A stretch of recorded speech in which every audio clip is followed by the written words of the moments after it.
मुझे बहुत दुख होता है कि महाराष्ट्र की राजनीति बहुत गंदी हो चुकी है। How's life right now? हमारा सिंबल ले लिया, पार्टी सिंबल सब चला गया। सिंबल तो एक्सपेक्टेड ही था, जो शिवसेना के साथ किया वही तो हमारे साथ करते और क्या करते। अजीत पवार को दिया है एनसीपी का नाम और निशान दोनों। मेंटालिटी क्या रहती है? ये आई एम अज्यूमिंग कि आपको पॉलिटिकल स्ट्रैटेजिस्ट से बात करना होता है ऐसे सिचुएशंस के दौरान। नहीं, brains of the party decide. Brain of the party no the head of the party. सिर्फ head. That's why Sharad Pawar ना। NCP chief Sharad Pawar won the hearts of netizens.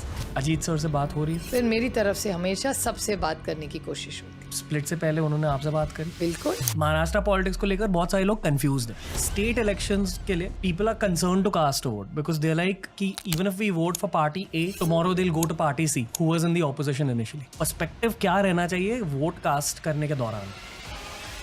70 साल में कुछ नहीं हुआ, ये नहीं, हमारे विरोधक भारतीय जनता पार्टी के हमारे बहुत सारे दोस्त ऐसा भाषण करते। ऐसा नहीं है, 70 साल में कुछ नहीं हुआ। सच नहीं है, बिल्कुल सच नहीं है। ये जो खाना बांट रही है वो 80 करोड़ लोगों को बीजेपी, इसकी शुरुआत कहाँ से हुई? कांग्रेस ने तो की, मनमोहन सिंह जी की सरकार ने। आई होप कि लोगों को ये वाली कॉन्वर्सेशन अच्छी लगे। किसी ने तो ये सब बोलना है। कहा जाता है कि बहुत सारे जेन जीज और यार बहुत सारे मिलेनियल्स भी, यानी कि लोग जो मेरे एज के हैं, पॉलिटिक्स को कीनली ऑब्जर्व नहीं करते आजकल, क्योंकि पॉलिटिक्स को समझना आसान नहीं होता। उसी थॉट के साथ, उसी पर्सपेक्टिव से हम बनाते हैं ये पॉलिटिकल 101 एपिसोड्स। दोस्तों, अगर आप हमारे देश की पॉलिटिकल हिस्ट्री को आप स्टडी करें तो शरद पवार सर की NCP party, nationalist Congress party का एक योगदान रहा है हमारे देश की पॉलिटिकल हिस्ट्री में। सुप्रिया सुले मैम आज एनसीपी की एक टॉप लीडर मानी जाती है। She is the daughter of Sharad Pawar sir. मैंने बहुत सारे सवाल उनसे पूछे पॉलिटिकल बेसिक्स के बारे में, एनसीपी के बेसिक्स के बारे में। मैं चाहता हूं कि हमारे देश के सारे युवा इस एपिसोड को देखें, क्योंकि यार जब मैं टीनेजर था तब हम पॉलिटिक्स को सिर्फ समझते थे न्यूज़ के थ्रू, और समझ 100% वाली समझ नहीं होती थी। उसी प्रॉब्लम को सॉल्व करने की कोशिश करी है मैंने इन पॉडकास्ट के थ्रू। तो सिट बैक, एंजॉय, बेसिक सवाल पूछें ताकि आपकी पॉलिटिकल समझ बढ़े। This is Supriya Sule ma'am on TRS।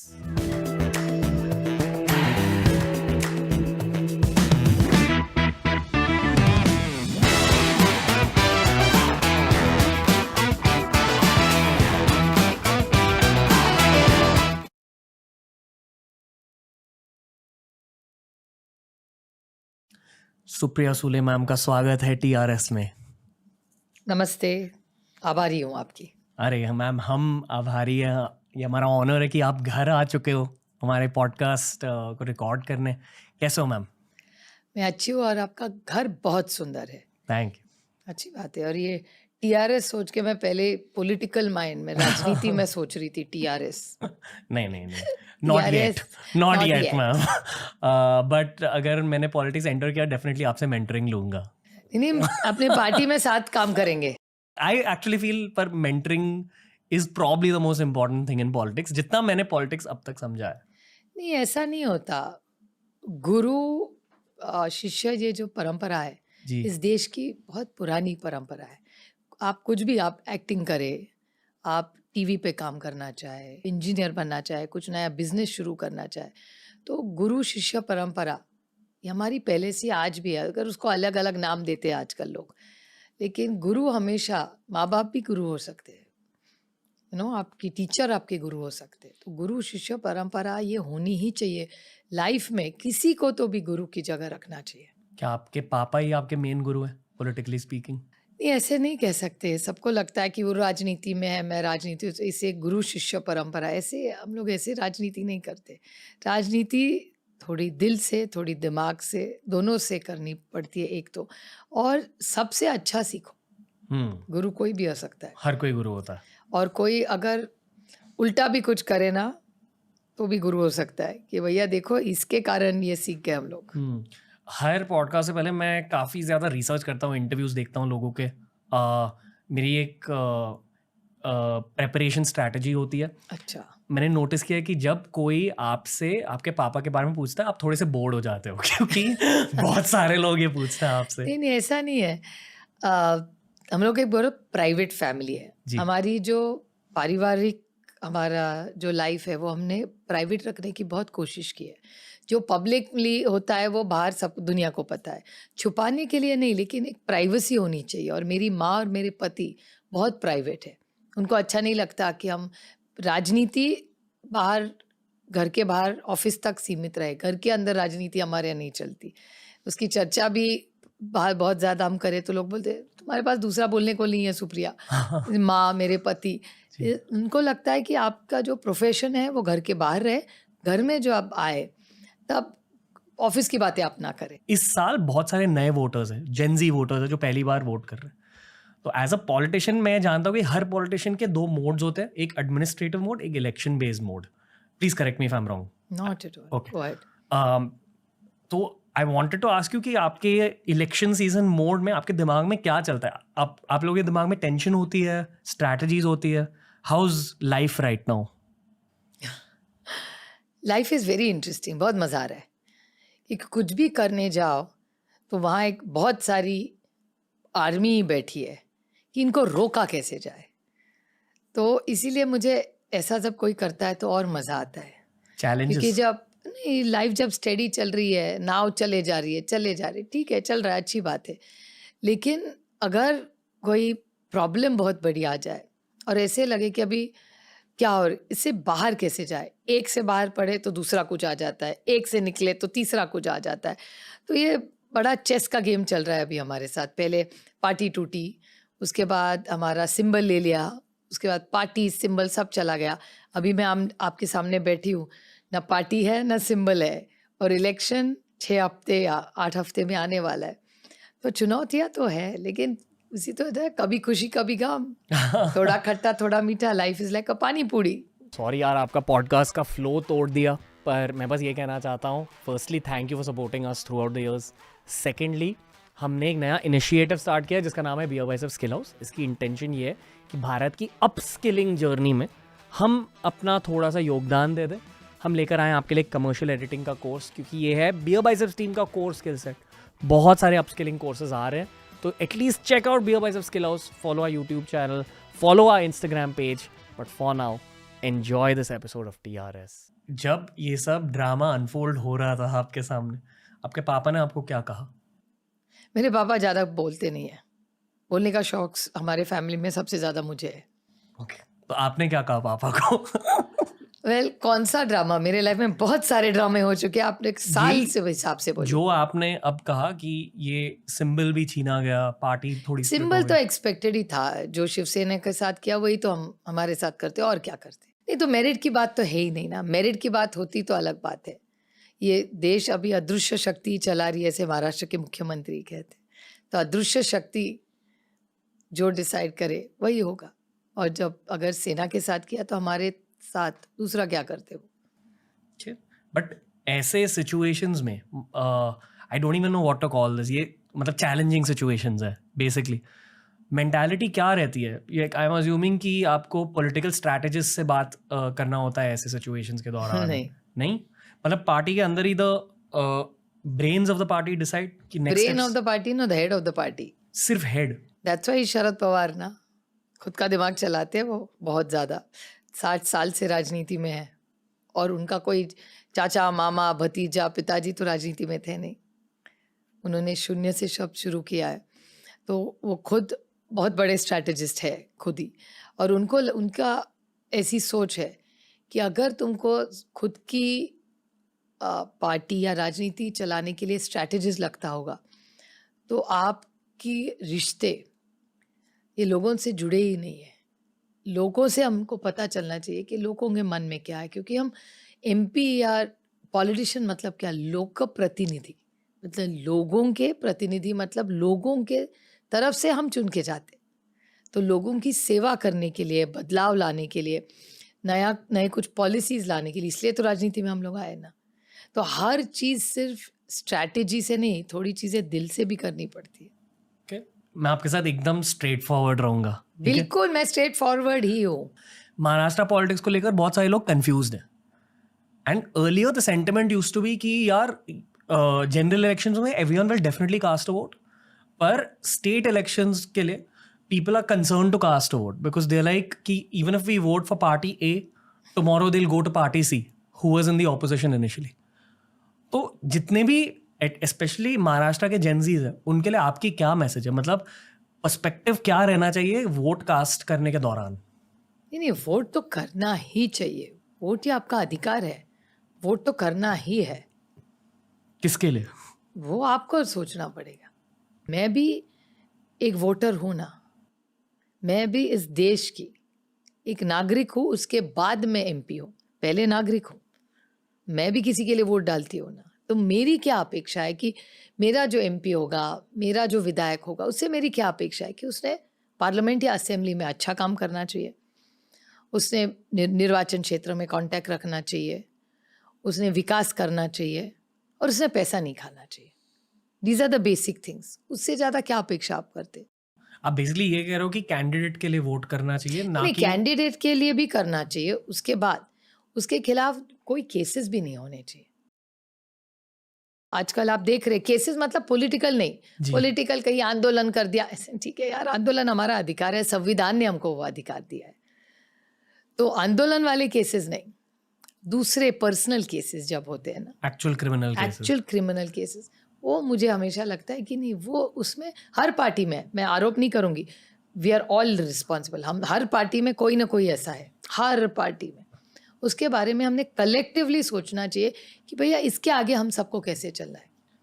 Basically जितना कह रहे हो आपके बच्चों कि रिसर्च करना चाहिए बहुत ज्यादा, बिल्कुल बिल्कुल कि आप किस कैंडिडेट के लिए वोट कर रहे हो, उस कैंडिडेट की हिस्ट्री निकालनी चाहिए बिल्कुल पूरी तरह से। बिल्कुल। आई डोंट नो अगर लोग फिर भी ये करेंगे या नहीं, क्योंकि लोग आलसी होते करना हैं। तो चाहिए ना, करना तो चाहिए, बहुत जिम्मेदारी का काम है। वोट डालना ये बहुत जिम्मेदारी का काम है और ये समानता बढ़ाता है हर देश में। आप कोई भी हो, आप रणवीर हो, इसलिए बोल रही हूँ, रणवीर सिंह को भी एक वोट, इस रणवीर को भी एक वोट, आपके कैमरामैन को भी एक वोट, आपके कंप्यूटर वाले को भी एक वोट और मुझे भी एक ही वोट। हम ये जो आपने करप्शन का पॉइंट लाया कि जांचना चाहिए कि क्या ये कैंडिडेट करप्ट है या नहीं, ये हमें कैसे पता, हम जानेंगे कैसे? आप देखते हैं ना, जिस तरह से चर्चा होती है समाज में, उस तरह से पता तो चलता है हमेशा। और कई बार ऐसा भी होता है कि लोगों पे झूठे आरोप हुए जाते हैं और लोग लड़ते हैं, फिर कोर्ट में उनको न्याय मिलता है। इसलिए हर पॉलिटिकल पॉडकास्ट से पहले मैं एक एक्सट्रीम राइट और एक्सट्रीम लेफ्ट के पर्सपेक्टिव को जानता हूँ जी। हमेशा। हर पॉलिटिकल पॉडकास्ट से पहले अगर एक लेफ्ट विंग पर्सन आ रहे हैं तो एक्सट्रीम राइट बहुत बुराइयां करेंगे उनके, हाँ बिल्कुल। एंड वाइसा वर्सा। इसलिए आज लोगों को भी पता नहीं कि सच क्या है, and lots of people have given up on the truth. That is the ऐसे ट्रूथ। नहीं होता। आप देख लीजिए, मुझे आज दिक्कत क्यों होती है कि कांग्रेस मुक्त भारत और भ्रष्टाचार मुक्त भारत कहने के प्रधानमंत्री जी, देखिए मैं प्रधानमंत्री जी का बहुत आदर और सम्मान करती हूँ, क्योंकि उम्र में भी बड़े हैं और कद में भी बड़े हैं, और कुछ आपको उनका सारा अच्छा लगे ना लगे, वो देश के प्रधानमंत्री है, तो उनका मान सम्मान होना ही चाहिए। कोई भी प्रधानमंत्री हो, जी। उनके बारे में, और जो भी अपने से बड़ा है उसका मान सम्मान होना ही चाहिए। ये भारतीय संस्कृति है। और मुझे हमेशा लगता है कि जो संस्कार हम पे हुए वो हम जैसा बिहेव करते हैं ना, उससे दिखता है। तो मैं हमेशा मोदी जी के बारे में कभी नहीं कहूँगी, उनकी सरकार के बारे में कहूँगी, उनकी पार्टी के बारे में कहूँगी। लेकिन मुझे मोदी जी के शब्द याद है कि जब वो 2013 में बोलते थे, और मुझे भी उस टाइम अच्छा लगता था उनका भाषण, क्योंकि वो हमेशा कहते थे, ये देश में मैं भ्रष्टाचार मुक्त कर दूंगा, ना खाऊंगा ना खाने दूंगा। ये बात सही है उनकी। मैं उनके विरोध में काम करती हूँ, उनके पार्टी के विरोध में मेरे बहुत सारे, आप देखेंगे तो पॉलिसी लेवल पे भी मेरे विचार है।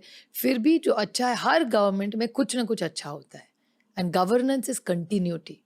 कोई भी एक सरकार सब कुछ नहीं कर पाती, वो करते, वो कारवा चलता रहता है, बिल्ड अपॉन द बेस। हाँ बिल्कुल होता है। एक काम अच्छा एक सरकार शुरू करे, अगली सरकार आगे लेके जाती। लेकिन जीएसटी का बिल कांग्रेस लाई थी, बीजेपी ने आके लेके। ये जो नए जनधन के अकाउंट्स है वो कांग्रेस ने लाए थे, आगे बीजेपी ने बढ़ाया उसको।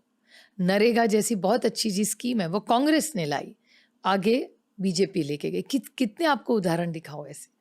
ये जो खाना बांट रही है वो 80 करोड़ लोगों को बीजेपी, इसकी शुरुआत कहाँ से हुई? कांग्रेस ने तो की, मनमोहन सिंह जी की सरकार ने की। और आगे चल रहा है वो प्रोग्राम।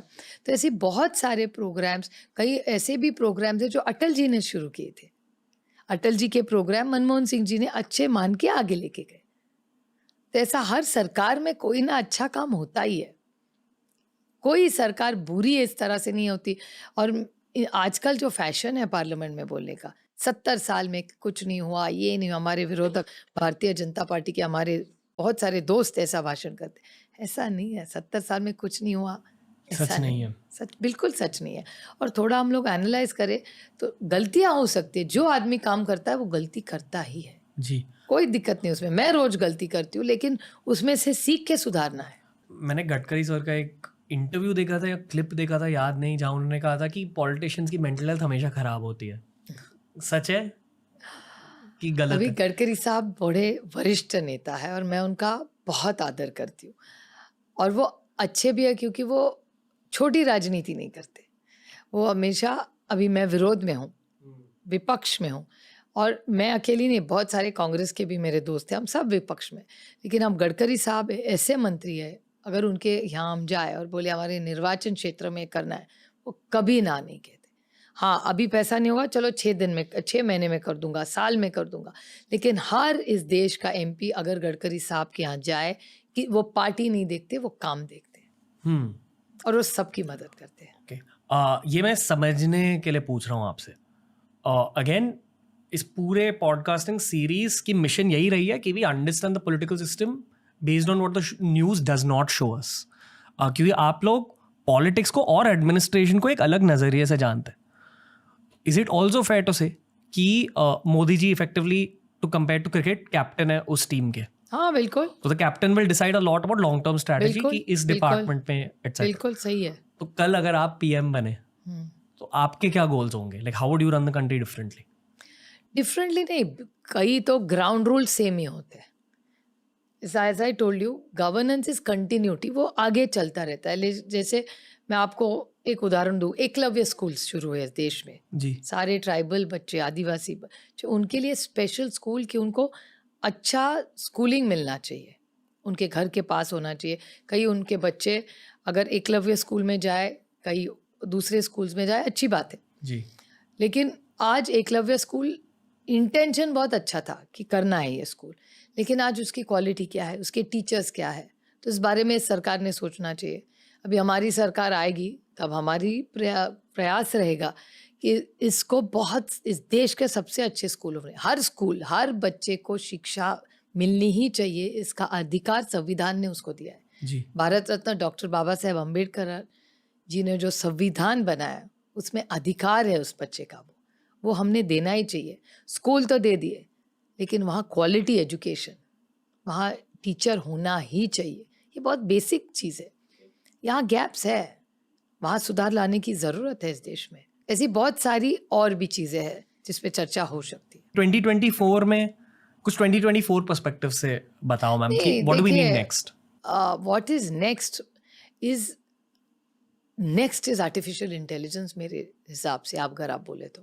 क्योंकि आर्टिफिशियल इंटेलिजेंस, आप उसको डिसरप्शन कह सकते हैं, आप उसको बदलाव कह सकते हैं, क्योंकि बहुत सारी हमारी लाइफ में हमारी दुनिया बदल देने वाली है। और लोगों को लगता है आर्टिफिशियल इंटेलिजेंस मतलब सिर्फ डेटा। भैया वो सिर्फ डेटा नहीं है, उससे बहुत बड़ी बात है।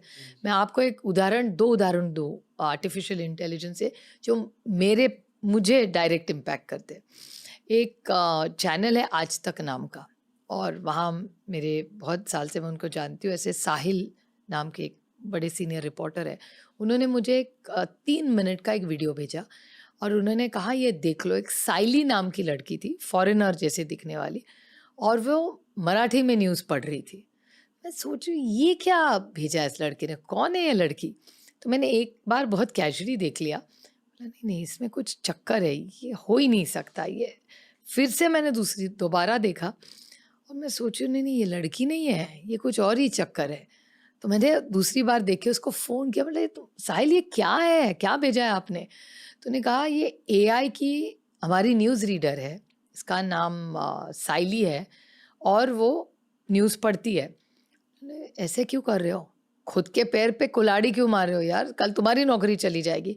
जिससे ताई, वो प्यार से ताई मतलब बहन, तो तो कहते बहन आप ताई आप देख लीजिए कि ये ऐसे ही हमारा प्रेस आज बदल रहा है। 3 या 5 साल में फील्ड के रिपोर्टर रहेंगे, लेकिन जो आज स्टूडियो में जो बैठे हैं वो शायद उनको नौकरी नहीं रहे, क्योंकि वो एआई के कारण ये साइली जैसी न्यूज़ रीडर बन जाएगी। तो मैं सोच रही थी ये कैसे हो सकता है। पर वो बोले कि अभी ये साइली बदलाओगे, उसको बिंदी होगी, वो इंडियन देखेगी, उस पर काम अब चल रहा है। ये बड़ा इंटरेस्टिंग है। लेकिन मैं सोच रही थी कि अगर इसने रिपोर्टिंग की अच्छी है, इट्स अ गुड चेंज, बदलाव के साथ हम सबको बदलना पड़ता है, लेकिन इसमें कितनी नौकरियां चली जाएंगी। आज आप कैमरा मन देखिए, अगर पहले मुझे याद है 5 साल या 3 साल तक एक अट्टा खट्टा बड़ा कैमरा लेके हमारे पीछे आदमी घूमते थे।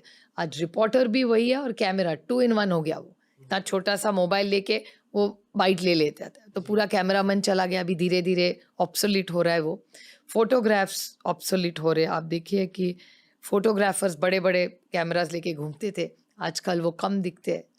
तो ये बहुत सारे बदलाव ला रहे हैं। सारे इंडस्ट्रीज बदलने वाले हैं एआई की वजह ये से। एक बात हुई। उसके बाद मैं इसको आप ये तो बड़ा टेक्नोलॉजी ड्रिवन आपको जी। मैं किसान के बारे में बोलूँ, इस एआई के बारे में। बारामती में कृषि विज्ञान केंद्र है, देश का सबसे अच्छा विज्ञान केंद्र है। मैं नहीं कह रही हूँ, भारत सरकार कह रही है, जिसमें जी। बीजेपी है। जी जी। नहीं तो आपको लगेगा हमारे पर हम सब नहीं। एक ही सोच के नहीं, नहीं। मेरिट पे बोल रही हूँ। तो जब ये हुआ, एक कृषक नाम का हम प्रोग्राम करते हैं हर साल जनवरी में।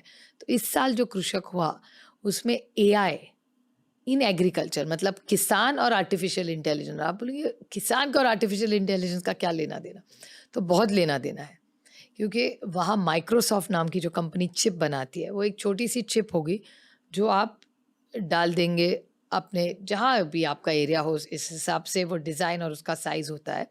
तो मिट्टी में ऐसा डाल देंगे आप उसको, और वो आपके फ़ोन से कनेक्टेड होगी जी। और फ़ोन पे उसको आपको पता चलेगा कितना पानी डालना है, कब डालना है, फर्टिलाइज़र कितना डालना है, और आपका आउटपुट क्या होगा। ये पूरा वो चिप कंट्रोल करेगी आप पूरा आपकी जी। खेती बाड़ी। तो आप सोचिए कहाँ जा रहा है इस दुनिया। अगर एक तरफ चैनल पे एआई चल रहा है, पढ़ाई में एआई चल रहा है स्मार्ट बोर्ड से, यहाँ किसान का वो चिप डिसाइड करेगा फ़ोन पे कि कितना पानी डालना है। अच्छी बात है, क्योंकि शायद कम पानी लगे, शायद कम पेस्टिसाइड डाले, शायद कम फर्टिलाइज़र डाले।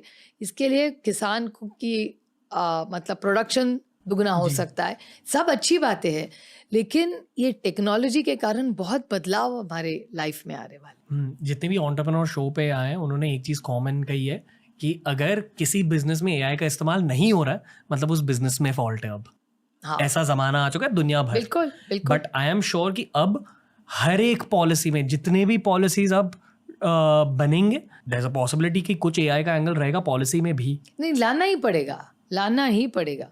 क्या ये लाए जा रहे हैं? हाँ बिल्कुल, धीरे धीरे। देखिए अभी एग्रीकल्चर में मेरे निर्वाचन क्षेत्र में ही ट्रायल्स हो रहे हैं। ओके।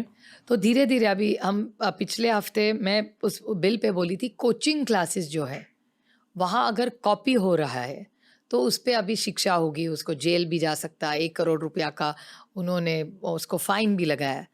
तो ये सब जब हो रहा है तो मैं मंत्री जी को यही कह रही थी कि आप आर्टिफिशियल इंटेलिजेंस का भी इसमें सोचिए, क्योंकि अभी कुछ लोग कह रहे थे और सब सांसदों का वो यूनानिमसली बिल, सब ने साथ मिल के बोला कि हाँ हम सब इस बिल को सपोर्ट करते हैं कि कॉपी नहीं होनी चाहिए।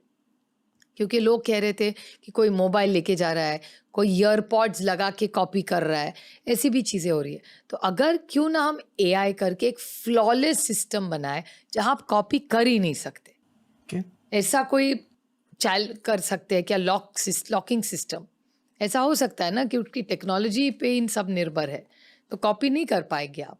ऐसा कुछ सोचना पड़ेगा अभी आगे। क्या सारे एमपीज ऐसे ही सोच रहे हैं? मतलब एआई की बातें खुल के होती है, जो आपने कहा कि आप उनके साथ जिम भी करते हो। मैं तो हर भाषण में इस टाइम पार्लियामेंट में एआई के बारे में बोली हूँ, क्योंकि एआई हमारे लाइफ में बदलाव ला रहा है। और अगर हम पॉलिसी लेवल में काम करते हैं, हर 5-10 साल में जब बदलाव होते उस पर चर्चा होनी चाहिए। जो बिल बहुत अच्छा और बड़ा सोच के 30 साल पहले लाया होगा, इंटेंट वॉज वेरी गुड, लेकिन इतने बदलाव समाज में आए हैं, टेक्नोलॉजी में आए हैं, तो 30 साल के बाद शायद वही जो बिल 30 साल पहले अच्छा था उसको थोड़ा बदलाव लाना पड़ेगा 30 साल के बाद पॉलिसी लेवल में। ओके, तो policy has to evolve. I hope कि लोगों को ये वाली कॉन्वर्सेशन अच्छी लगे. अभी किसी ने तो ये सब बोलना है ना. मतलब अक्सर पॉलिटिशियंस के बाद एआई की बातें नहीं होती. आई होप लाइक पीपल ये चाहते हैं कि मैं आपसे अमित शाह के बारे में पूछूं, मोदी जी के बारे में पूछूं, उनके बारे में भी पूछ कुछ सकते हैं. ऐसे डिबेट स्टाइल झगड़े वाली कॉन्वर्सेशन करूं आपके बताओ यार, साथ. बताओ. मुझे तो बस आपसे सीखना है ताई. तो अरे ये नहीं, आपका बड़ापन है. आपके पापा से आप एआई की बातें करते हो? बिल्कुल, मेरे पापा तो सबसे आगे एआई में.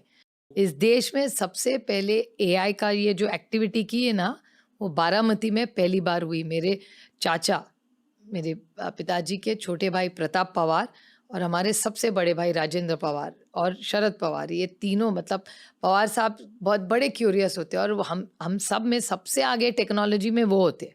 उम्र में सबसे बड़े हैं, लेकिन हम सबसे इन चीज़ों में सबसे बचपना किसी में है तो उनमें है. क्यों? उनको नई चीज़ का बहुत ज़्यादा शौक है. एआई की सबसे बड़ी लैब पहली बार निर्मला जी ने पिछली साल 3 लैब्स अनाउंस की इस देश में. उसके पहले बारामती की लैब का काम 6 महीने पहले शुरू हुआ था. और पवार साहब ने मोदी जी को खत भी लिखा जब उन्होंने अनाउंस किया बजट में कि 3 एआई की लैब्स हम कर रहे हैं. तो पवार साहब ने खत भी लिखा मोदी जी को कि मोदी जी 6 महीने से महाराष्ट्र में काम चल रहा है, बारामती में काम चल रहा है. अगर आप कुछ एंगेजमेंट हम लोग साथ में मिल के कर सके एआई और ये टेक्नोलॉजी और रिसर्च में, तो बारामती की हमारी टीम केंद्र सरकार के साथ काम करने के लिए तैयार है. आई फील कि हर करियर में ना मैम एक टेम्पलेट होती है. After one point your career becomes mathematical. At least ये मैं मानता हूँ. फॉर एग्जाम्पल यूट्यूब में हमें पता रहता है कि ऐसे वीडियोस डालेंगे, ऐसे सवाल पूछेंगे तो व्यूज़ आएंगे. इसीलिए न्यूज़ आपको परेशान करती है. By the way same logic कि अगर आप एक पॉलिटिशियन को परेशान किया तो व्यूज़ आएंगे वहाँ से, और हर किसी को एंड में टीआरपी और व्यूज़ ही चाहिए. सही है. That's the media perspective. नहीं सही है. पर मैं एक्चुअली आपको पॉलिटिकल करियर्स के टेम्पलेट के बारे में पूछना चाहूँगा. जब मैंने एनसीपी के बारे में लोगों से पूछा इस पॉडकास्ट के लिए, हर किसी ने आपके पापा के बारे में बातें करी, और हर पॉलिटिशियन की एक पब्लिक ब्रांडिंग होती है कि what do people think about this particular politician. जी. तो जो मेरे कीन पॉलिटिकल ऑब्जर्वर दोस्त है, उन्होंने कहा कि ask ma'am how her father has maintain good relations with everyone. ये अक्सर नहीं होता कि हर पॉलिटिशियन हर किसी का दोस्त है. That's what they say about your father in political circles. तो पहला सवाल ये है कि ये कैसे हुआ, और दूसरा सवाल ये एआई से रिलेटेड है, जो आपने कहा कि आपके पापा भी एआई में इंटरेस्ट ले रहे हैं. सबसे ज़्यादा. क्या एआई का पॉलिटिक्स में रोल होगा अब? नहीं, वो पॉलिटिक्स के बारे में नहीं सोचे, वो टेक्नोलॉजी के बारे में. टेक्नोलॉजी और किसान. ये जो एक्सपेरिमेंट बारामती में कृषि विज्ञान केंद्र में चल रहा है और जो लैब बन रही है, वो उनका बच्चा है. वो हर हफ्ते जाते हैं वो लैब देखने के लिए कि भैया आगे क्या हुआ, ये एक्सपर्ट कौन है इसमें. प्रताप पवार मेरे चाचा जो है उसके बारे में जानते हैं. फिर ऑक्सफोर्ड यूनिवर्सिटी से बात की, माइक्रोसॉफ्ट के अध्यक्ष देश के बारामती आए, उन्होंने पवार साहब और मेरे चाचा प्रताप पवार के साथ पूरा दिन वहाँ एआई के बारे में बात की. इन लोगों ने जाके उनका विजिट किया कि हम लोग साथ में किसानों के लिए क्या कर सकते हैं. ये खेती और एआई का जो इंटीग्रेशन पहली बार इस देश में हो रहा है, वो बारामती में शरद पवार और प्रताप पवार कर रहे हैं. जो मैं टेम्पलेट के बारे में कह रहा था, बेसिकली जब एक नई ग्राउंड ब्रेकिंग टेक्नोलॉजी इंट्रोड्यूस होती है, for example to understand better, जैसे सेलफोन्स इंट्रोड्यूस हुए थे, पूरा देश, पूरी दुनिया बदल गई. सही है. उसी तरह अभी एक और ये जो टेक्नोलॉजिकल रेवोल्यूशन आ रहा है, सही. ये लोगों की लाइफ बदल देगा, बिल्कुल फ्यूचर को बदलेगा. बिल्कुल. इसलिए आप कह रहे हो कि आपके पापा इसमें इंटरेस्ट ले रहे हैं क्योंकि मासेस की लाइफ बदल जाती है इससे. उनको हर नई चीज में इंटरेस्ट है, हर नई चीज में. ओके, क्योंकि एडमिनिस्ट्रेशन का एक बहुत बड़ा फैक्टर होता है कि अब नई टेक्नोलॉजी क्या आ रही है. बिल्कुल. आई ऑल्सो स्ट्रांगली बिलीव कि जब कोई नई टेक्नोलॉजी इंट्रोड्यूस होती है तो वोटिंग पैटर्न्स बदल सकते हैं और देश की सेंटिमेंट भी बदल सकती है. हर चीज वोट के लिए नहीं की जा सकती. हर चीज वोट के लिए नहीं, कोई एक विचार होता है और इस देश की सेवा के लिए हम राजनीति में आए. हर चीज फायदे के लिए नहीं की जा सकती. जी. तो इतनी छोटी सोच किसी भी बड़े नेता की नहीं हो सकती. ओके, आपके पापा के इतने दोस्त कैसे हैं? वो रिश्ते निभाना जानते हैं एक तो. और मैं पहले भी आपको जब हमारी चर्चा शुरू हुई उसमें कह रही थी कि हमारा कोई पर्सनल कोई शत्रु नहीं है. हमारी लड़ाई विचारों की लड़ाई है, पर्सनल लड़ाई नहीं है. तो अगर एक बार वो क्लियर हो जाए कि अगर आप मुझे कह रहे नहीं नहीं ये एआई के मैं खिलाफ हूँ, आप मेरे दोस्त ही हो ना। ऐसा थोड़ी अगर आप में इस देश में कैसे कहूँ मैं आपको सिंप्लीफाई करके कि इट्स अ डेमोक्रेसी। जी। तो एक डेमोक्रेसी में जितना बोलना ज़रूरी है उतना सुनना भी ज़रूरी है। पर पॉलिटिशियंस अक्सर एक दूसरे के साथ झगड़ते हैं। नहीं झगड़ा ठीक है लेकिन वो पॉलिसी तक सीमित है ना। सच में सीमित होता है? हाँ बिल्कुल होता है, क्यों नहीं होना चाहिए, और इतना पर्सनल क्यों आप ले लेते हैं? और यही तो हमारी लक्ष्मण रेखा है ना, हमारी जो मर्यादा है। इसीलिए मैं हमेशा कहती हूँ कि सिर्फ प्रभु श्री राम मैं नहीं कहती, मैं मर्यादा पुरुषोत्तम राम कहती हूँ कि मर्यादा में ही काम करना चाहिए। मर्यादा रखेंगे तो रिश्ते निभाना कोई बहुत डिफिकल्ट नहीं है। पर फिर लोग क्यों नहीं निभा पाते? ईगोज आ जाते बीच में। ईगो नहीं सकती, हर एक का अलग स्वभाव होता है। पवार साहब की सबसे बड़ी ताकत सुनना है, वो बहुत सुन सकते हैं और स्थितप्रज्ञ होते हैं। और कोई भी उन पे हल्ला चलाए ना, वो उनको दुख तो होता है लेकिन वो उसको छोड़ के आगे निकल जाते। वो लार्जर पिक्चर देखते कि बड़ा क्या है। आप हर व्यक्ति से वो कुछ सीखना चाहते हो। ऐसा नहीं समझे ये तो बच्चा है, ये क्या जानता है। नहीं, वो अगर यहाँ आए ना तो आपको 10 सवाल पूछेंगे। उनको बड़ा इंटरेस्ट रहता है चीज़ों में। कोई भी छोटा, उनके लिए कार्यकर्ता नेता छोटा बड़ा नहीं होता। उनके ऑफिस में कोई भी आए और कुछ भी बोले तो इतना प्यार से वो सुनते हैं क्योंकि उनको सुनने में इंटरेस्ट है। और मैं पहले से बचपन से देख रही हूँ, वो बोलते कम है और सुनते ज़्यादा है। आपका बचपन कैसा था? आपकी तरह नहीं मतलब, पर पॉलिटिक्स के बीचों बीच आप पले बड़े थे? अच्छा बिल्कुल नहीं, ऐसा नहीं है? बिल्कुल ही नहीं।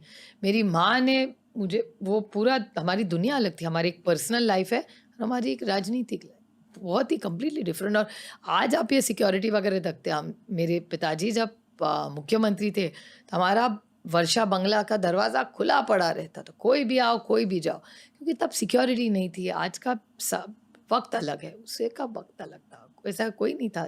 तो स्कूल कॉलेज अभी सब गाड़ी से घूमते हैं, हम लोग तो बस और ट्रेन से जाते थे मुंबई भर हर जगह। कौन सी बड़ी बात है, इट्स नॉट कॉम्प्लीमेंट्री।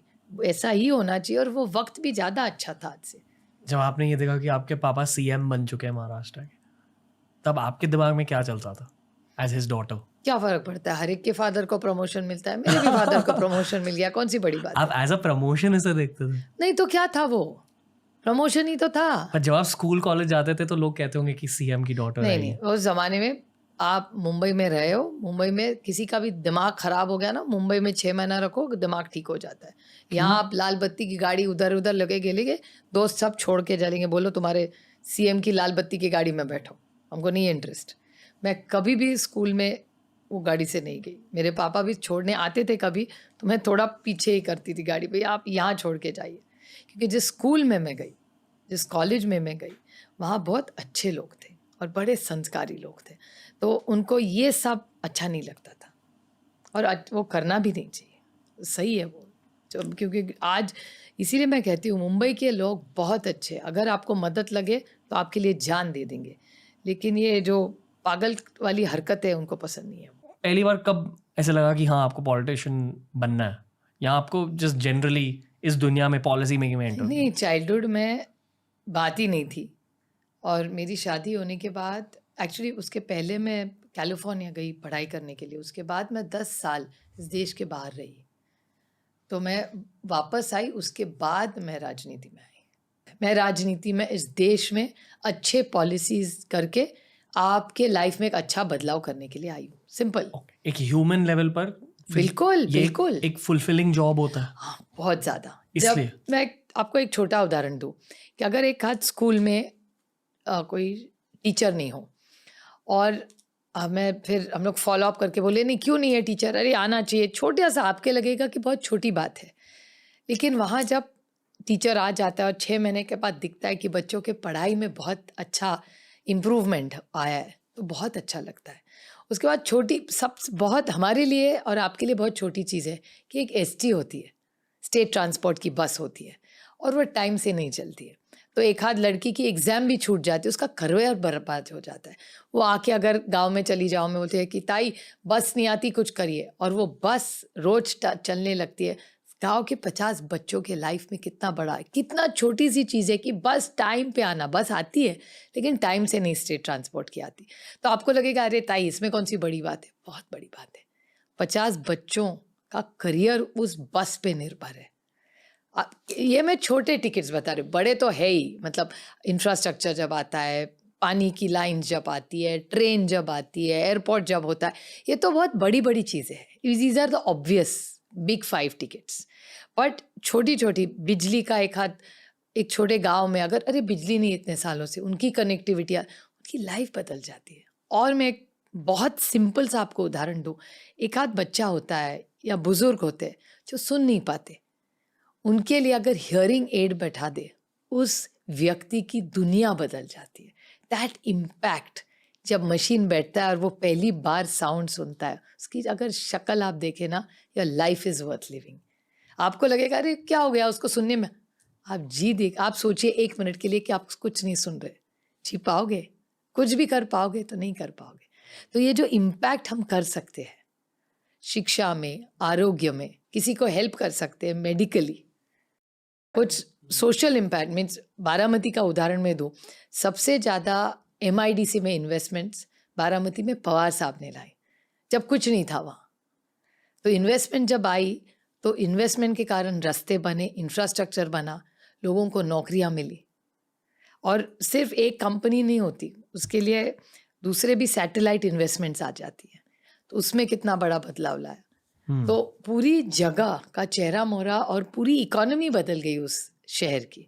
कितना बड़ा इम्पैक्ट हो गया एक MIDC लाने से, पूरा चेहरा चाकण MIDC पवार साहब ने की जब मुख्यमंत्री थे। चाकण में कुछ नहीं था जी, जमीन पड़ी हुई थी। तो ऐसे जब बदलाव हम लाते और उसका इम्पैक्ट देखते, लोगों के घर देखते। बहुत बार मैं और पवार साहब जब जाते हैं, सोलापुर गए, यहाँ कहीं भी गए, और आते वक्त सोलापुर से आते हुए मेरे पूरे निर्वाचन क्षेत्र से ही गाड़ी आती है, तो हमेशा मुझे शौक से वो घर दिखाती, देखा सुप्रिया कितना बड़ा घर है, देखा सुप्रिया गाड़ी कितनी अच्छी है, देखा सुप्रिया शादी में कितना बड़ा हॉल बन गया। दीज आर डिनोमिनेटर्स कि लोगों के यहाँ बड़ा घर आया, कितना अच्छा लगता है। लोगों के घर के सामने गाड़ी खड़ी है, बड़ा शादी का हॉल है, वहाँ सारे हमारे किसान बैठे, उनकी 200 गाड़ियाँ लगी हुई है, कितना आनंद होता है। जैसे शाहरुख खान को स्वदेश में फील बिल्कुल, हुआ, ये बिल्कुल। पॉलिटिकल करियर की ट्रिप होती है। तो sorry to use those words, but it's an impact of your policy. मतलब जो निर्णय हम जी। सब ने लिए मिलके, बहुत सारे लोगों का उसका इम्पैक्ट हुआ, लेकिन विजन पवार साहब का था, इम्प्लीमेंट टीम ने किया, तो ये अच्छे बदलाव लाए वहाँ। और शायद- ये सिर्फ यहाँ नहीं है, देश में कितने उदाहरण मैं आपको दूं। शायद ही किसी और करियर में ऐसे इम्पैक्ट क्रिएट करने का चांस मिले। नहीं वैसे नहीं, इंडस्ट्री करती है बहुत सारा इम्पैक्ट, इंडस्ट्री बहुत इम्पैक्ट करती है। जैसे टाटा ग्रुप का उदाहरण लीजिए, वो ये इतनी सारी इन्वेस्टमेंट्स देश भर में करते हैं। टाटा मोटर्स पूना डिस्ट्रिक्ट में, मेरे निर्वाचन क्षेत्र के बगल वाला ही निर्वाचन क्षेत्र, एक टाटा मोटर्स ने कितना पिंपरी चिंचवड़ को इंटरनेशनल बना दिया। जी।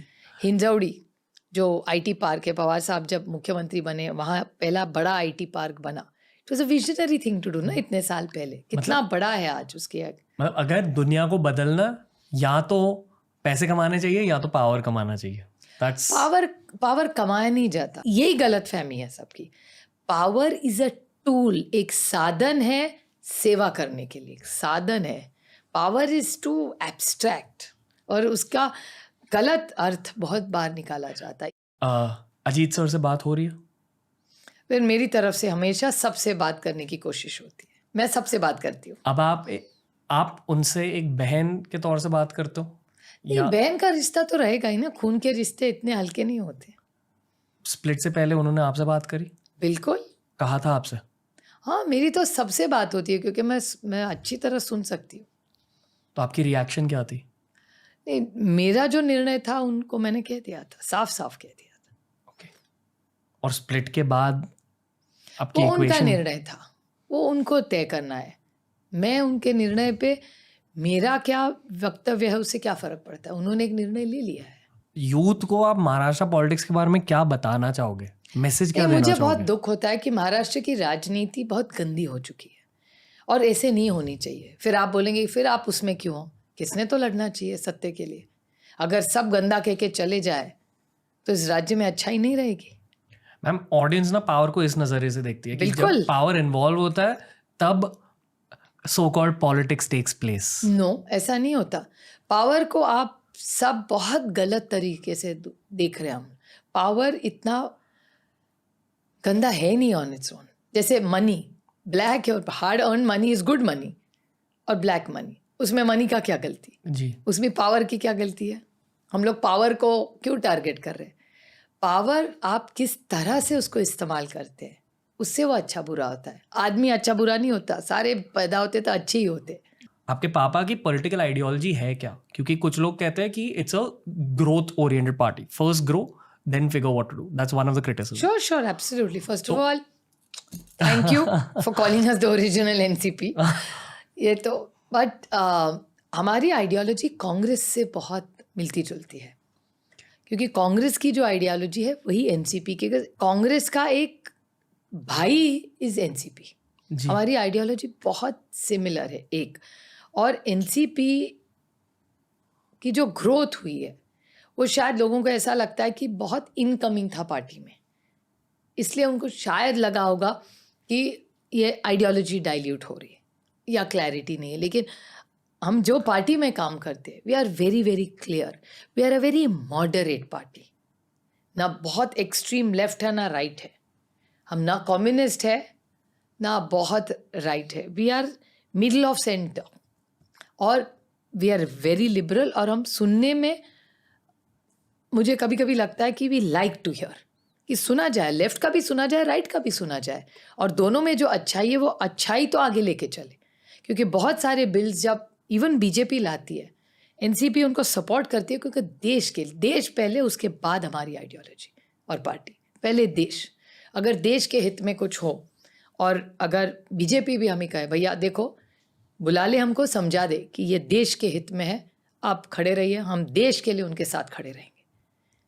हम क्रिटिसिज्म के लिए क्रिटिसिज्म, लेकिन जो गलत है, अगर आप महिलाओं के खिलाफ कुछ बोल दे, आप किसी समाज के खिलाफ कुछ बोल दे, आप इस देश के जो नंबर्स में कम है, माइनॉरिटीज़ मतलब मुस्लिम्स नहीं, हाँ प्लीज़ आप गलत फहमी नहीं है, जो भी है से बहुत सारे लोग हैं ऐसे इस देश में, पारसीज है, सबका मान सम्मान होना चाहिए। उनके खिलाफ अगर आप बोले, क्या ज़रूरत है? इस देश के भारतीय है वो, इस देश के नागरिक है, जितना हक आपका है मेरा है उनका भी है। जी इस मिट्टी से हम सब का प्यार का रिश्ता है, तो उसमें अगर वो गड़बड़ करे तो हमारी उनसे लड़ाई है। जी स्टार्टअप्स की दुनिया में एक कहावत है कि the startup becomes the manifestation of the founders energy, यानी कि जिसने उस स्टार्टअप की शुरुआत की थी, जो उनकी पर्सनालिटी है वो स्टार्टअप की पर्सनालिटी बन जाती है। उसी तरह आपने भी कहा कि आपके ओरिजिनल एनसीपी के कैप्टन आपके पापा थे शरद पवार, तो ऑब्वियसली उनकी पर्सनालिटी आपकी पार्टी की पर्सनालिटी है। तो जो आप कह रहे हो कि similar to Congress, he was with the Congress for some time. No, his whole career was Congress. 2 बार उनको निकाला गया, तभी तो अलग पार्टी बनी। तो फर्क क्या है अब दोनों पार्टीज? अब 10 साल से रहा नहीं, लेकिन टीम कैसे हो गया, घर अलग हो गया, जी तो पार्टी बढ़ती गई। तो वैसे अलग हमारे 19-20 है दोनों पार्टियां।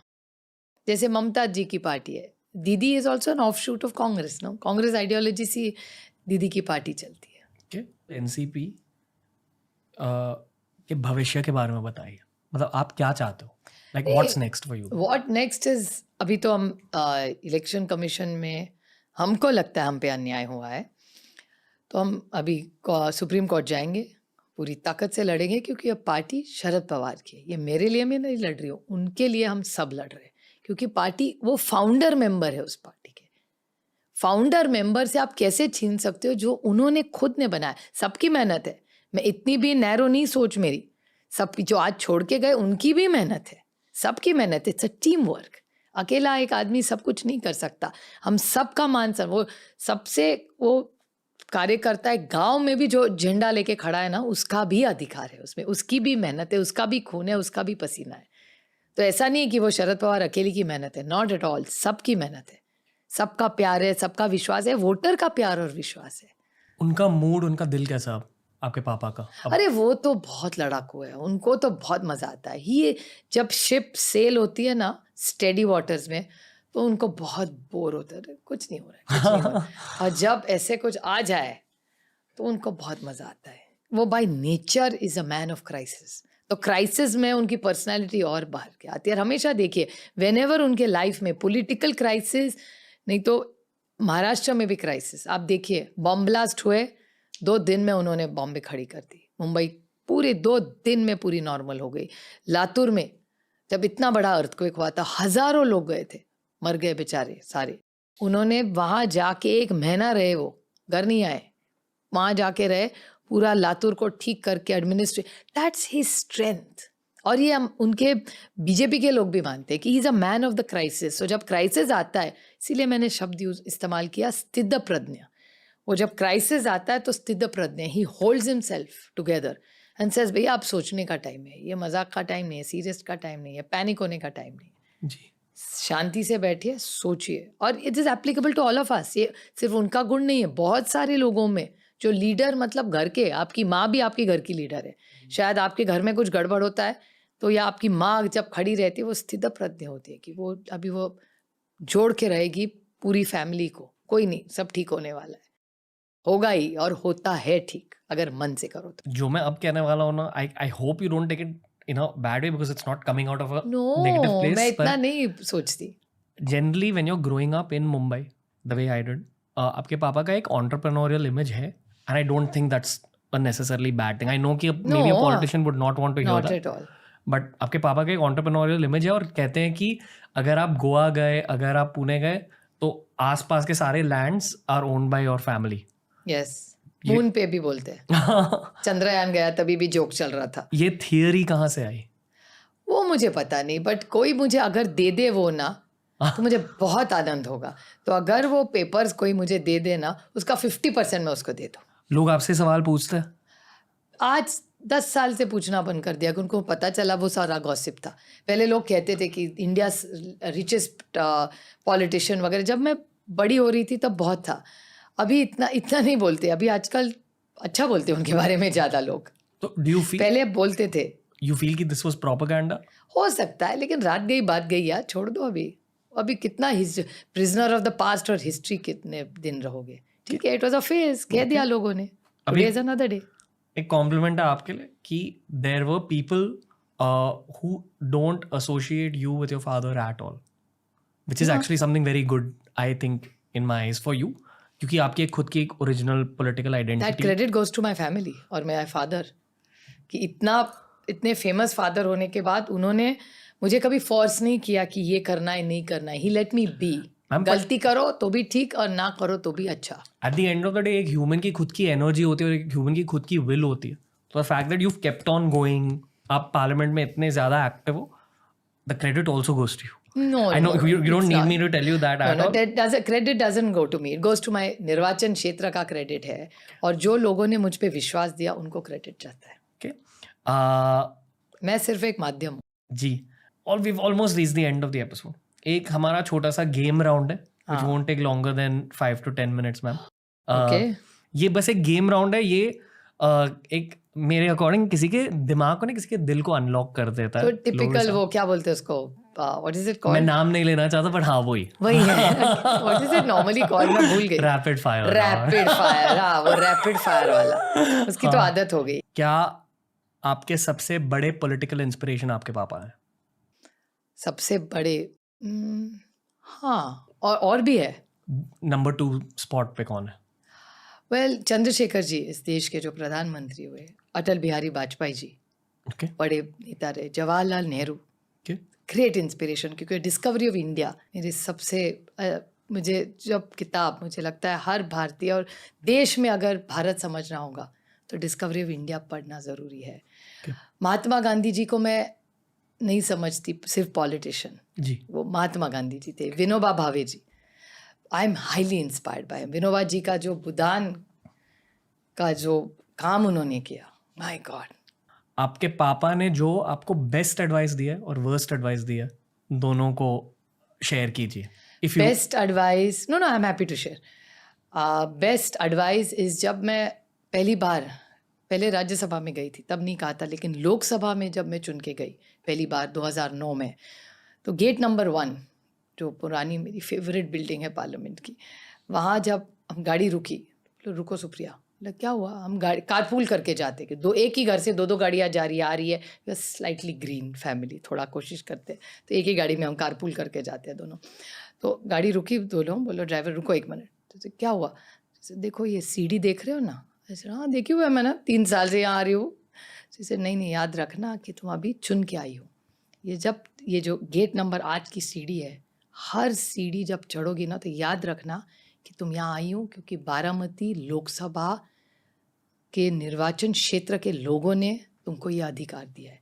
ये सीढ़ी जब जब चढ़ोगी उनको याद करना, जिस दिन ये सीढ़ी चढ़ते हुए उनको भूल जाओगे यहाँ कभी नहीं आ पाओगी। वो मैंने दिमाग में ऐसा पक्का रखा है कि हमेशा मैं याद रखती हूँ कि मैं जो भी हूँ आज, जो भी आपने भी मुझे यहाँ क्यों बुलाया, इसका पूरा क्रेडिट किसी को जाता है तो मेरे निर्वाचन क्षेत्र बारामती को जाता है। और कोई बैड एडवाइस दिया कभी? देखो जो कोई आपने फादर change- और मदर बैड एडवाइस तो देते नहीं है, हमें बच्चों की तरह लगता है कि ये बैड एडवाइस है। तो मैं बैड एडवाइस हमेशा, जब मैं अभी मैं पहले जाती थी उतना बाहर नहीं जाती, लेकिन बाहर जाती तो तुम बाहर जा रही हो, हाँ क्यों दिक्कत है, नहीं इतना बाहर नहीं जाना चाहिए। मैंने भैया मेरी उम्र हो गई है अभी, बट वो ज़रा बैड एडवाइस था कि बाहर मत जाओ बाहर मत जाओ। But I tell you one fantastic story, अभी मुझे याद है, and I am trying to be cool with you कि you don't need to try ma'am, वो ऑटोमेटिकली हो रहा है। I am telling you, you are deeply going into my heart. तो मैं हमारे घर में जब दिल्ली में जाते हैं तो पहली लेफ्ट में ही मेरा बेडरूम है, उसके बाद हॉल है, उसके बाद मेरे पेरेंट्स की बेडरूम है। तो एक बार वो सोने गए तो बाहर क्या चल रहा है उनको क्या पता है। तो एक दिन मैं रात को बाहर गई थी, अभी वक्त मत पूछना, मैं बताने नहीं वाली। सो मैं बाहर गई और हमारे यहाँ रूल है, अनसेड रूल है, किसी बोला नहीं है, कि हम जब जिस दिन साथ में रहते हैं सब, उस दिन 7 बजे उनके रूम में जाना है, पेपर आता है तो वो भी पढ़ते हैं, मैं भी पढ़ती हूँ। सो थोड़ी सी बातचीत आधे घंटे, फिर मैं एक्सरसाइज करने चली जाती हूँ 7:30 बजे। This is like a routine. तो उस दिन मैं रात को बाहर गई थी, अभी बताऊंगी नहीं कितने बजे आई मैं। तो मैं आई सुबह 7 बजे, उनके रूम में चली गई। उन्होंने मुझे देखा और कहा तुम लेट आई कल? मैंने नहीं बिल्कुल लेट नहीं आई। अच्छा मैं तुम्हारे रूम में इस वक्त आया था, तुम नहीं आई थी। उन्होंने जुगाड़ किया था। तो मैंने कहा कि नहीं थोड़ा लेट हो गया, उसके 5-10 मिनट में बाद ही ऐसा कुछ, भैया की गाड़ी कुछ खोल उतर दिया। और आँख से उनको पता चल रहा है कि कितने घंटे मैं सोई हूँ। तो वो छोड़ दिया मुझे। फिर मैंने थोड़ा बुरा लगा कि मैं अभी बड़ी हो गई, फिर भी डांट रहे कितना बजे आए। तो मैंने कहा अच्छा मैं पता आपके घर में रहती हूँ अभी, तो आप बता दीजिए कि रूल क्या है। तो उसमें थोड़ा सा नोक झोंक हो गई उस टाइमिंग पे ऊपर। मैं इतनी बड़ी हूँ, सांसद हूँ, और फिर भी आप टोक रहे हैं कितना बजे, आपका विश्वास नहीं है मेरे। थोड़ा झगड़ा टिपिकल हो गया, थोड़ा सी नोक झोंक हो गई। और तो फिर उन्होंने कहा नहीं मुझे लगता है ये एक रिस्पेक्टेबल टाइम होना चाहिए। तो मतलब आप बताइए रिस्पेक्टेबल टाइम है। तो हमारा एक कॉम्प्रोमाइज़ हो गया एक नंबर पे। तो ऐसे देखिए आज के बाद आपको कभी कंप्लेन नहीं करनी पड़ेगी, मैं इस वक्त के पहले घर आ जाऊँगी। ओके बोली। तो थोड़ा मैं मुँह फुला के बैठी थी। एक दिन चला गया, दूसरे दिन मैं तुमको सच बताऊँ क्या हुआ? मैं तुम्हारे रूम में नहीं आया था, मैंने ऐसे एक नंबर डाल दिया और तुम फंस गई उसमें, which was a fact. He had not come, मेरे रूम में आए नहीं थे, लेकिन मैं देर से तो ज़रूर आई थी उस दिन। और शायद शक्ल से उनको पता था, शायद आईलाइनर थोड़ा भुला था, वो नहीं पूरा निकाल पाई थी सुबह, और ऐसे ही उनके रूम में मैं चली गई, उनको पता चले बहुत लेट आई। बहुत छोटी सी बात है, लेकिन वो रिश्ते का, एक फादर को लग रहा है कि बेटी रात को घूम रही है, अच्छी बात नहीं, जो भी है वो कल्चरल। मैं बहुत घूमती हूँ, ऐसा कोई नहीं है, but it was very sweet for me. और मेरे लिए वो एक स्टोरी हमारे रिश्ते के लिए एक बहुत, क्योंकि इस उम्र में भी वो मेरा मजाक उड़ा रहे थे और ट्राई कर रहे थे कि मैं तुम्हारे रूम में आया था, तुम थी नहीं। It was really a very funny story. अभी भी हम लोग हंसते कि how could you do this to me. Okay, that's the beauty of that relationship. Fair. मुझे आपसे और बहुत कुछ सीखना है लाइफ में। I feel that's a lot to extract out of everything you experienced. But अगली बार ma'am, thank you for your अगली टाइम। बार फिर से। आई एम श्योर कि लोगों ने आपके दिल को आज जाना है। जो अगर आपके काफ़ी सारे इंटरव्यूज में सिर्फ आपकी पॉलिटिकल आइडियोलॉजी निकल के आती है, 1 या 2 ही इंटरव्यू है जहाँ आपकी ह्यूमन साइड निकल के आई। I hope we been able to do that today. ये वक्त ही बताएगा, और जो देख रहे हैं वो ही बताएंगे। Thank you ma'am, thank you, और टाइम। आपके टीम का भी बहुत धन्यवाद। Thank you so much ma'am. दोस्तों तो ये था आज का पॉलिटिकल स्पेशल। कमेंट सेक्शन में ये बताइए कि और कौन से पॉलिटिशियंस को आप टीआरएस पर देखना चाहोगे। मैं हमेशा ये चाहता हूँ कि देश के बच्चे भी ये वाले पॉलिटिकल पॉडकास्ट देखें, उस पर्सपेक्टिव से पॉलिटिकल पॉडकास्ट बनाता हूँ। I am always open to feedback दीजिए। मैं सुप्रिया सूले मैम को और क्या पूछ सकता था ये भी बताइए। Always open to improving these political podcast. दोस्तों मुझे तो बहुत मज़ा आ रहा है पॉलिटिक्स को इस नज़रिए से देखकर। बहुत ही कॉम्प्लेक्स सब्जेक्ट होता है पॉलिटिक्स। पॉलिटिकल कॉन्वर्सेशंस अलग होते हैं, कॉम्प्लेक्स होते हैं, क्योंकि करंट अफेयर्स रिलेटेड होते हैं, और वो भी शॉर्ट टर्म करंट अफेयर्स जो पिछले साल में हुआ है, जो पिछले 5 सालों में हुआ है, उन सारी चीज़ों की बातें करनी होती है पॉलिटिकल कॉन्वर्सेशंस में। It can be a difficult pill to digest, पर टीआरएस की ये मिशन है कि आपके लिए हम पॉलिटिकल चीज़ों को सिंप्लीफाई करते हैं। Lots of love, thank you for supporting TRS. Will be back very soon.